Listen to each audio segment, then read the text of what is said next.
Hey friends, it's Mari Clark here, and I have another project today for honeybee stamps. I want to show you the products I'm going to be using, including this postage stamp squares, honey cuts. I think there's something like 9 different sizes of dies in this one set, and I love the shape of these. They're so cool, and when you cut them, they actually look like a postage stamp, so that's super cool. I'm also going to be using the Winter Anemone stamp set. This is a large, beautiful stamp set, and I'm going to be using that one that's kind of creates like a corner piece for my project today. And I'm also going to be using the Thankful Honey Cuts. I'm only going to be using just that scripty word thankful for my project today. And I'm also using the Sweet on You gemstones, and I'm going to use the gemstones on the left end there that kind of have a pinkish tone to them. These are beautiful and a super easy way to create some really pretty bling on a project. This is my finished card today. I love how this turned out. I love the purple, and I am going to take you through this process and show you how to create all the beautiful shiny details on this card. And here we go. So first off, I started out with my mini Misty, and I am going to just stamp out that like I said, that sort of like corner piece anemone in the corner of my Ranger watercolor paper. This is a really nice true white watercolor paper, and I am stamping this on the smooth side of the paper. So I'm just going to put my stamp on the door of my Misty and ink it up with some VersaFine Onyx Black ink.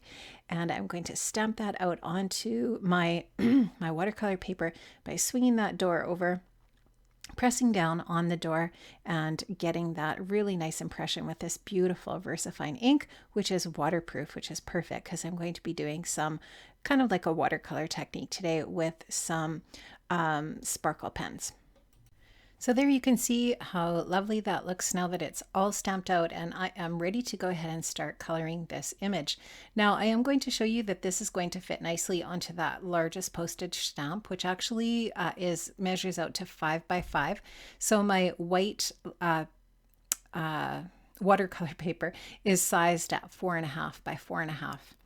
Now I'm going to paint and color these beautiful florals with the Spectrum Noir sparkle pens. And these are just really pretty glitter brush pens. And there's a couple of ways you can use them. So just like any other watercolor, you can put these down with dry paper and a wet brush, or you can take clear water on your brush and apply that water to your paper and kind of use a wet on wet technique. It's totally up to you. I tried both of them here just to kind of show you how it looks, and this is super, super easy. What I tried to accomplish here was to put the darker area closer to the center of the flower and then pull it out towards the edge. And if you see right there, I was using wet on wet for that area, and it got a little bit too juicy and wet. So I just dried my brush off and picked up some of the excess water with a dry brush. So just, try these out, practice with them on some, just a scratch piece of watercolor paper, or even Bristol smooth cardstock would work.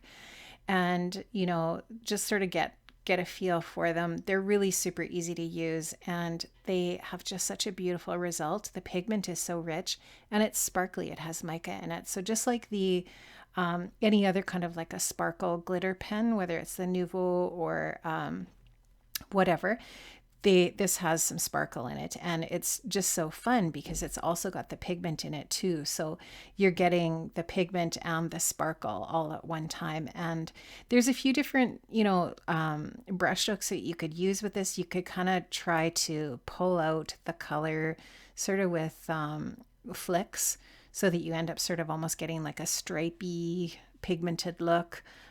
There's a lot of different things you could do with this, and I'm just using a really easy and simple technique here for you just so that you can see how super easy these are to use, and I love them. So once again, like I said, you can use these with dry paper and a wet brush. You just go in onto your dry paper with your pigment, put the pigment down, and then wet your brush and pull the pigment out that way. Or you can go in with clear water with your brush, put the clear water onto your paper and then put the pigment in, and the pigment sort of like pools in the water. You get more of a kind of a true watercolory look in that way, like a loose watercolor look, but it's really whatever you kind of want to achieve. And for this segment of the video, I did speed it up quite a bit just so that it doesn't take forever to do this. So you can just see how the areas that are sort of like on the edge of the flower, that are sort of like the tiny little areas with like it's all divided off into sort of like a tiny little channel. I actually did the darkest in there. And so you can see I'm just coloring in there with the true dark fig color of that pen, and then just pulling it out a little bit so that it's super dark in that little area there. That's right in the corner. And so this color that I'm using here is Fig, and the color set that I have is the 12 pack, and I think they're called Vintage Hues, I believe is what these ones are. And like I said, there's 12 colors, beautiful, beautiful colors. And the 3 colors I'm using for my project today are Fig, as I mentioned, and that's this purple one. And I also use Sage for the leaves. And I'm going to use Sand Dune for the center of the anemones. And believe it or not, Sand Dune it almost looks like it's like a beige color, but when you put it down, it's like almost like a limey green or something. And you'll see that when you see the centers of the flowers, but it's really, really super pretty. My favorite aspect of these sparkle pens is the fact that they have sparkle. And if you followed me for a while, my card making, you'll know that I love to add sparkle and shine to my cards just about every single time. I will use stickles, I will use my Nouveau Shimmer pen or whatever. And so these pens are perfect for just adding some shimmer and shine if you like that look. And you could also use your pencil crayons to, or colored pencils, I should say. Pencil crayons is a Canadian thing. But I think in other places people call them colored pencils. So you can use your Prismacolors or if you have the Faber-Castell Polychromos, whatever it is. You could also use your Copics, obviously, on these images. I mean, there's so many ways to color this beautiful floral stamp set. It is one of my very most favorite all-time floral stamp sets. It's beautiful.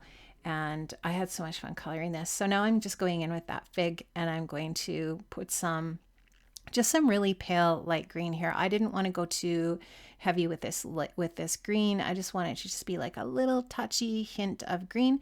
Once again, going really darker, not really dark, but just darker against the flower, and then pulling the pigment out to the ends, just kind of creating that little hint of green. And I love how this is sort of like a mossy fern green. It's like an olive. It's just really subtle and pretty. I love it. And yeah, so had a lot of fun. Now I just wanted to use a little bit of gold paint, watercolor paint here again. I'm just going in with I think this is a number 6 watercolor brush. I'm adding just clear water to the area, and then I'm adding the paint into that clear area. Now, even though the Versamark ink is waterproof, you'll notice that when I go over the inked berry area there, those little berries, it almost kind of like the paint then goes over that because I've wet it. And it kind of almost like it takes away from the intensity of that black ink. So I would avoid that if I were you, if you're going to use this technique. I did avoid that in the other areas once I saw that was happening. And then all I did after was I just went in with my black, a really fine line pen, and went over the ink lines in that area where that happened. But I just wanted to create just a little bit of gold shimmer around my florals here, the foliage. And I was able to accomplish that with this wet on wet technique here, just going in with a clear water and then dropping in some of that gold paint. It's just really super pretty. And I didn't put much down, just a little bit. And it just creates this beautiful shimmer and shine around these beautiful florals. And I love the gold and purple together. And now you can see that sand dune center in the anemones and how pretty that is. And it's just so shiny and lovely. I love it. And I will slow the video down at the end to show you a close-up. Now this is Copic White, and it is an opaque paint. I've put some of it on my block and I've watered it down. And this is one technique, and I'm going to show you another. But with this technique, you can get some larger gobs of white paint. And I just wanted to splatter this with white just because I thought it would look really pretty. Another way is to just tap your brush rather than taking it off the block tap the brush, and I've put it inside of a box just to kind of protect my area because it's flying all over the place. But just tap it and it's going to leave a finer splatter. So I've got some larger splatters from when I flicked it off of the block. And now I've got some finer splatters from just tapping the brush. And so now I've got some large and fine white detail over top of my purple anemones. Now I'm going to take my gold stickles and I'm going to add just some really pretty gold detail in the little center areas of the flowers. And in that, the stamp has like little detail to the center there, but I hadn't colored those in. I just wanted to add the gold shimmer there. And now I'm taking some Sweet Lilac Nouveau Crystal drops and I'm adding beautiful little light purple, and this is definitely like lilac. It matches the cardstock. Then I'm going to put this on. Just tiny little dots where those berries are. If you're not sure of the pressure that you need to get those tiny little spots, you can practice with this on just a little bit of scrap paper, just so that you feel comfortable with the pressure that you need to push that out. Now this is all dry and you can see it's gorgeous. I love how it looks, and I was really super happy with how this turned out. Now I'm going to use the Thankful die, as I mentioned at the beginning of the project here. I've cut that out 3 times from that lilac cardstock that I've used for the base of my card here, for the base of the card front. And I've cut it out 3 times because I want this to be thicker. I want it to be sort of like a really nice standout thick sentiment on the front of my card. And I'm going to take all 3 of those layers and stick them together, and then I'm going to stick that onto the front of my card, and that's just going to be a really pretty sentiment. And I have been practicing gratitude as much as possible lately. Perhaps this is a good time to do that. Think about the things that we are thankful for, and I thought that this would be just a really great card that could be sent and or given just by hand to someone that I am really grateful for, right? So I really like how this sentiment fits. I think it's super timely and it fits nicely on the front of this card. It's a rather large die cut piece, so you're going to want to think about that when you're using this and for your project, if it's going to fit onto the project. But it will fit on an A2 size card, and it fits perfectly on this 4.5 by 4.5 card front. So I'm going to take my 3M foam adhesive and I'm going to just cut some strips for the back of that card front. I want this all to just stand up nicely on my card base. And the nice thing too is this is going to flatten out that any kind of warping that might have happened with your watercolor paper when I was painting it with that Spectrum Noir ink.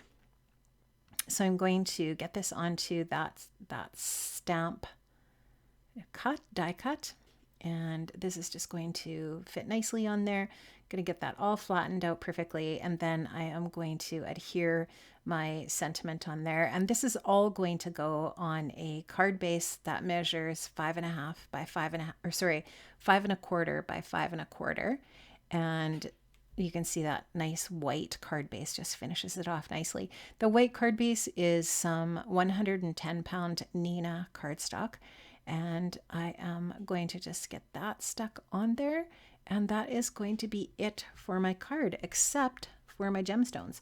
So I wanted to take just that really pretty light pink from these gemstones and just use my pokey tool here to pick those up.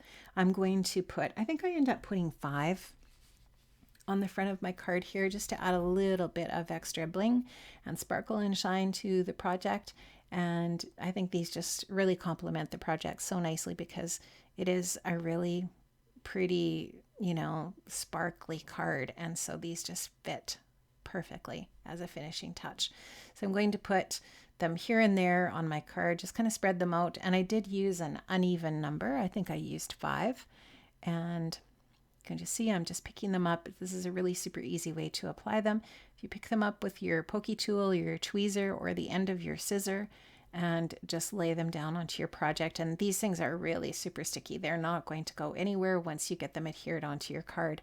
I hope you enjoyed this. I had so much fun creating this card. Please make sure you check the description box down below for all of the links to the products that I used today for this project in the Honeybee shop. The Honeybee shop has a huge anniversary going on right now. If you did not know, it's the 5th anniversary of Honeybee Stamps. Big blog hop has been happening this week and this weekend, or I should say the blog hop is this weekend, but there's been all kinds of fun stuff going on the blog all week. The winter anemone stamp set and the other products that I used today are not part of this release. These are products from previous releases that have been in the shop for a little bit, but they are just beautiful and gorgeous products. I love them so much, and I definitely think you should check them out. Check out the description box. They're all linked up. There's my project for you today, guys. Hope you enjoyed this, and make sure you check out Honeybee Stamps on all of their different social media platforms on Instagram and Facebook and all the different places you can find Honeybee Stamps. See you next time. Bye-bye.